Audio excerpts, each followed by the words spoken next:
দাঁড়া বাসা দাঁড়া, এই বাবাকে কিছু টাকা দিয়ে যা। তোমার টিয়া দিয়ে আমার কি লাভ হবো? তুই দেখিস বাসা, তুই একদিন ভবিষ্যতে তোর বাপ মায়ের মুখ উজ্জ্বল করবি। হ্যাঁ, উজ্জ্বল তো খুব হরমু। থানায় আমার নামে 50টা কেসই আছে। আরে বাসা, জীবনে এগুলো হয় থাকে। তুই একদিন দেখিস কষ্ট করে টাকা কামাই করে এই গ্রামের ভিতর সবচেয়ে বড় রাজপ্রাসাদ করতে পারবি। হ বাবা, আগে রাজভাষাতে আসিল, যেদিন থেকে কষ্ট ইনকাম করা শুরু করছি তারপর থেকে ভালো বাসায় থাকি। কে বাবা, তুমি এত কি কষ্টে কামড়ছাও? অনলাইনে জুয়া খেলছি। হুমুন্দি কয় গিরা? আরে বাবা, তোর বাপ মা খুব ভালো থাকবো, খুশি থাকবো, তাও কিছু দে। হ্যাঁ, যেদিন থেকে বাপ মায়ের বিয়ে হয়েছে তারপর থেকে সংসারে ঝগড়া বিবাদ শুরু হয়েছে, আজ পর্যন্ত মেটে নাই। এই বাসা, তোর ছোট ভাই আছে? হে বাবা, আপনি কেবার জানলেন? আরে বাসা, এই বাবারা সবকিছুই জানে।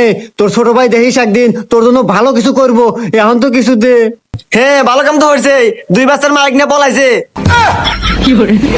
আরে বাসা, তুই চিন্তা করিস না, তোর বউ সারা জীবন তোর পাশে থাকবো, এখন তো কিছু দে। আরে বাবা, ও তো আমার বউ নিয়ে পলাইছে। আরে তোর তো পৃথিবীর বেঁচে থাকার অধিকার নাই, তুই মরতে পারিস না। আরে হুমুদের বাবা, আমি ওর নাকি যেতেছি, এ সময় তুই সামনে এসে দাঁড়াছু।